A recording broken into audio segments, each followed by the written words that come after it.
Lesson 20, Playing Tournament Level Chess Games Planning. Part 1. Finding high-level plans and critical thinking in chess. Concepts. How to put it all together in chess. Critical thinking skills and advanced planning. Everything you have learned in this curriculum, from the basics of the game, how the pieces move, the fundamental principles of development and opening strategy, to tactics, basic and advanced pawn play, and finally endgame technique, has prepared you for this final lesson. You are almost an experienced scholastic chess player ready to take on the world of high-level tournament chess and succeed. But how does it all come together? Learning to apply what you know is often much more important than knowing everything, if that were even possible. Possessing the ability or thinking tools to figure out something you don't know or a position you have never seen is far more important than your ability to memorize what you are taught. Let's talk about planning and critical thinking skills. How can you transition from just knowing things to actually applying things you learned in your own chess games?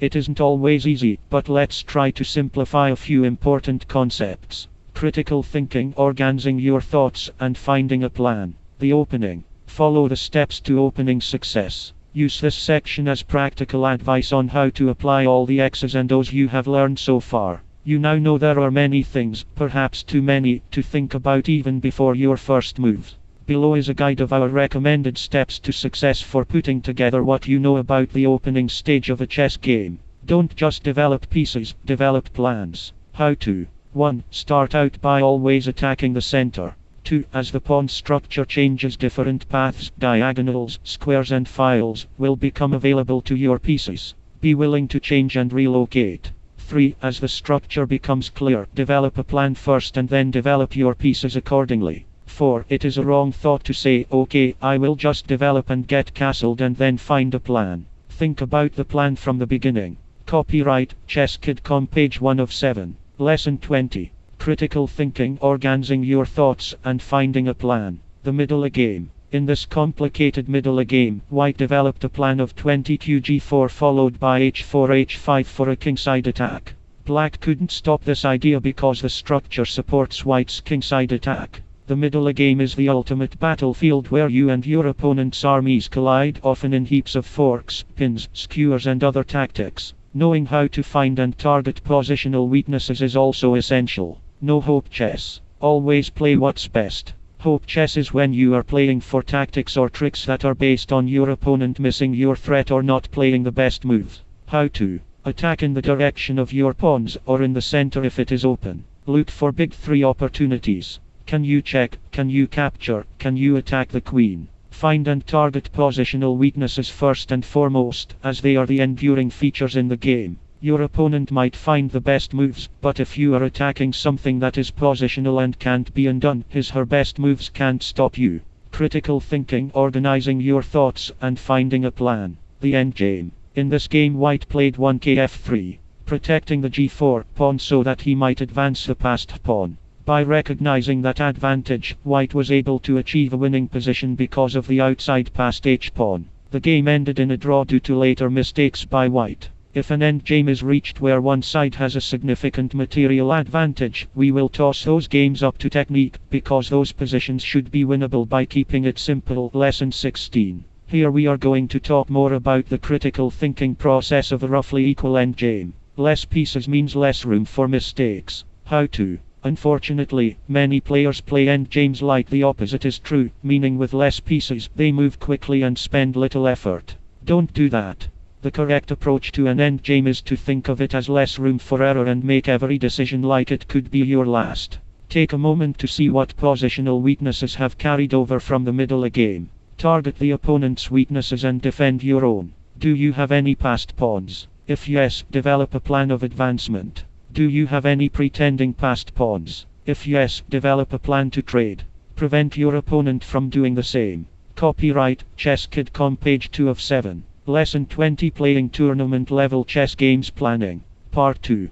Prophylactic Thinking in Chess. Concepts. What is prophylactic thinking? Advanced critical thinking. Stopping your opponent's threats. The bad news. Every checkmate attack and tactic you try to come up with for yourself, every plan based on targeting a positional weakness, and every single thing we covered in part 1 that should be your thought process is also going to factor into your opponent's plan. So what do we do? Welcome to chess, the most difficult game in the world. That's what it's all about.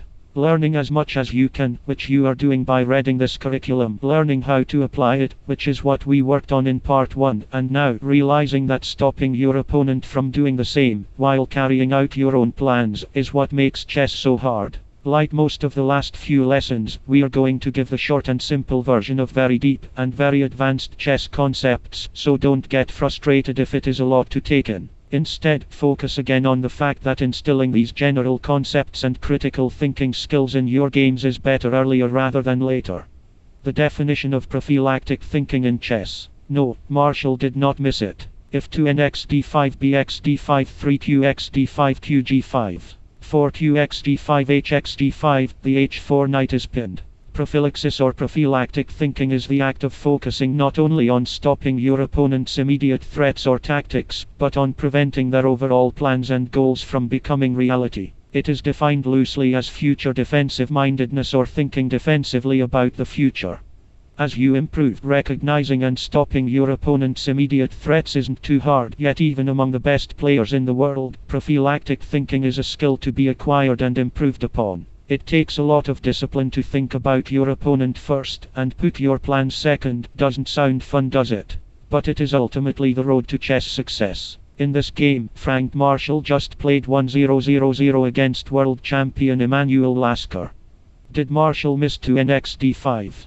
Think about your weaknesses. Copyright, ChessKid.com, page 3 of 7. Lesson 20. Prophylactic Thinking, Example 2. Lottier, J. Kasparov, G. Tilburg 1997 1-2. Even if you don't see how your opponent can expose your weakness, always be aware of it. In this famous game, the first grandmaster failed to apply prophylactic thinking when he played 20 rc7, and the second, the reigning world champion at the time no less, failed to punish him. This example, like the previous, tells us to always be aware of our potential weaknesses even if we don't see an immediate way for them to be attacked. White's potential weakness we refer to as the back rank. After 1 rc7, a draw was agreed as both sides simply assumed the c-pawn would be traded for the b-pawn. However, 20 c5 would have won the game. If White plays 21 bx c5 then 21 rb8 and suddenly White is losing either the b2 bishop or getting back rank checkmated. If White does nothing after 20 c5, Black will win the b-pawn. Prophylactic Thinking, Example 3. Fischer, R. Bolbachin, J. Stockholm 1962 10. When you calculate, always consider your opponent's ideas too. In this game, the great American champion, Bobby Fischer, has just established his knight on the strong outpost at d5. He now has the option to keep the knight on this post and try to develop an attack, likely on the king side, or consider trading the knight for the bishop on e7 at the chance of winning the d6 pawn. Prophylaxis. 1x7 would be a terrible move, not only because it gives up the knight for that big pawn on e7, but also because after 1x7 2qx d6 would lose immediately to 2rf d8, either winning White's queen or delivering back rank checkmate after 3x7 rx d1. Did you recognize White's potential weakness as the back rank mate here? Prophylactic Thinking, Example 4. Teschner, R. Portish, L. Monaco 1969 1-1. Final example of lack of prophylaxis. In our final example, it is White to play. Teschner was down a pawn and so played the move 29 rx d5. He clearly was not thinking prophylactically about his weaknesses, or at least not enough. Fortunately for him, however, the great Portish wasn't aware of White's weakness either. Portish responded with 29 cos6, completely missing 29 qf2. Threatening 30 qf1 checkmate and winning the game on the spot. 29 cos6 was met by 30 ng3, which defended everything. White went on to draw the game despite making that horrific blunder on move 29. Note if after 29 qf2 Black plays 30 rx f2 then 30 re1 and mate. Copyright, ChessKid.com, page 4 of 7. Lesson 20. Playing Tournament Level Chess Games Planning. Part 3. Perpetual check, threefold repetition, the 50-move draw. Concepts. What is perpetual check? What is threefold repetition? The 50-move draw rule. Perpetual check. The never-ending ongoing eternity of checks. 1 nb6 cos7 2 nc8 co8 3 nb6 etc. White draws by perpetual check. A perpetual check occurs when one side can force a draw by a never-ending series of checks. These checks must be unavoidable for it to truly be considered a perpetual. Often, a perpetual check is used as a bailout when one player is worse, perhaps even losing, without the perpetual. Here, white is worse and needs to use the perpetual check moves listed beneath the diagram in order to save the game. White would have decent drawing chances without it, but best play would surely lead to black capitalizing on the two-pawn advantage and winning the game. Perpetual check can save your bad position. White's attack came up short, and so white must take the perpetual check in order to hold a draw. Our second example shows a position where, unlike the first, white would have no chance of saving the game without a possible perpetual check against the open black king. Often a situation like this might occur if white, or either player depending on the game, has sacrificed some material for an attack, yet when the attack comes up short, white must look for a way to bail out with a perpetual. White has to be careful here with which check to give first. 1 qd8 or 1 co5, which do you think? 1 qd8 is necessary. After 1 co7 white achieves perpetual with 2 co5 kb8 3 qd8 co7 4 co5 kb8 5 qd8 etc. 1 co5 first would lose as it allows black's bishop to block on a7. After 1 bo7 2 qd8 bb8 3 co5 and 3 co7. Winning. Copyright, ChessKid.com page 5 of 7. Lesson 20. Our final lessons involve two very important rules that every chess player, scholastic or otherwise, needs to know. Other than a draw reached from perpetual check, a draw reached by mutual agreement, meaning one player offers and the other accepts, or the classical king versus king draw, there are two other ways a chess game can arrive at a draw, both of them applied in international tournament play. Threefold repetition, also known as repetition of position. Note that threefold repetition does not necessarily have to be reached by checks, not the same as perpetual, though this game was agreed to a draw by checks as neither player wanted to risk losing. Because this rule can be slightly confusing, we will first quote the exact language from the FIDE, International Chess Federation, handbook. The game is drawn upon a correct claim by the player having the move, when the same position, for at least the third time, not necessarily by sequential repetition of moves. A is about to appear if he/she first writes his/her move on his/her scoresheet and declares his/her intention to make this move that repeats the position, or B has just appeared, and the player claiming the draw has the move. What this means is that when a position has occurred 3 times in the game, either player can claim a draw on their move. It must be the exact position, however, not a single pawn changed.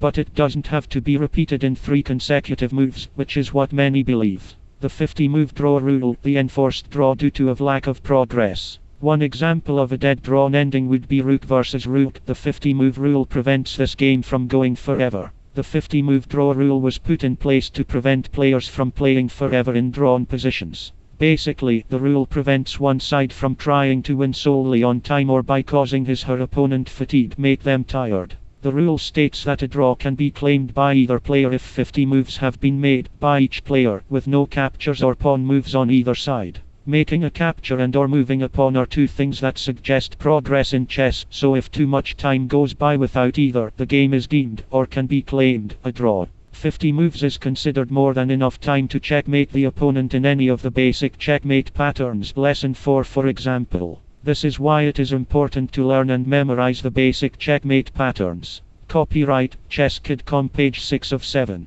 Lesson 20, Playing Tournament Level Chess Games Planning. Instructor's Guide. The key points of Lesson 20 are clearly practical, and in many ways, the beginning of chess psychology. Players can learn the X's and O's of basic strategy and tactics in self-taught methods, books, curriculums such as this one, etc., but without guidance or some level of psychological advice, they never truly develop the ability to apply their knowledge in games. This was one of our main goals in this lesson. Attempt to give something that many books offering a technical approach do not. A user's guide to critical thinking skills in chess. It is likely obvious to those reading this lesson that many of the concepts recommended in regards to a player's thought process could have been expanded upon, some in great detail. However, in keeping it relatively simple, we hope that beginning chess players, whether they be coaches or students themselves, will have a chance at immediately instilling the basics of critical thinking into their games. Prophylactic thinking is much easier said than done.